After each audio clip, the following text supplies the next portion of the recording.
Now, the India-New Zealand Business Council held a summit with New Zealand's Prime Minister Christopher Luxon, Deputy Prime Minister Winston Peters in attendance as a follow-up to the recent free trade talks between the countries. Representing India was the Minister of State for External Affairs, Pavitra Margarita. Let's take a look. At the India-New Zealand Business Council Summit, Boardroom to Border, held in Auckland, we had visionaries come together reimagining gateways and collaborations for stronger bilateral trade between India and New Zealand.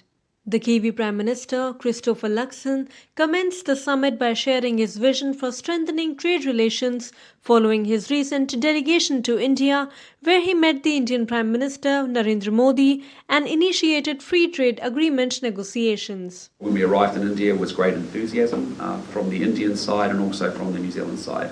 Prime Minister Modi and I had met at Laos, and we sort of connected and clicked in, and we sort of have huge respect for each other, and that enabled us to get our systems to sort of pay attention and actually to get on with that work.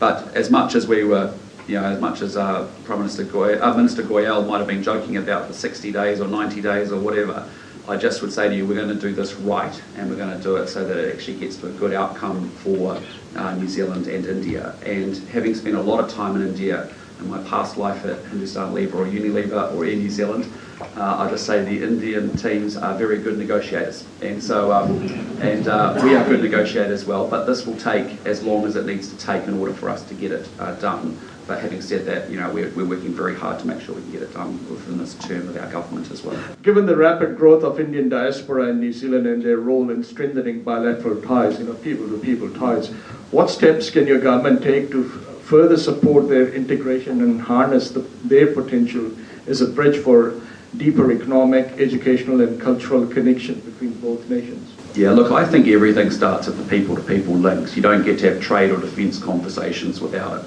And so, when you think about it, we've got a very large diaspora here. It's very successful in New Zealand. It's very connected to both countries. It genuinely can be that bridge that we've talked about. Obviously, the thing that would help us a lot would be more air connectivity between our two countries. I spent time talking to the Bollywood industry about what would it take to do more film productions here in New Zealand. When you think about our tourism sector, our education sector, that connectivity becomes quite important. So that expanding of code share and all that things is important. Ultimately getting a direct service and building that up into a direct service is really important as well. With key dignitaries and momentous discussions, this was a definite uptick in the robust economic partnership between the two countries.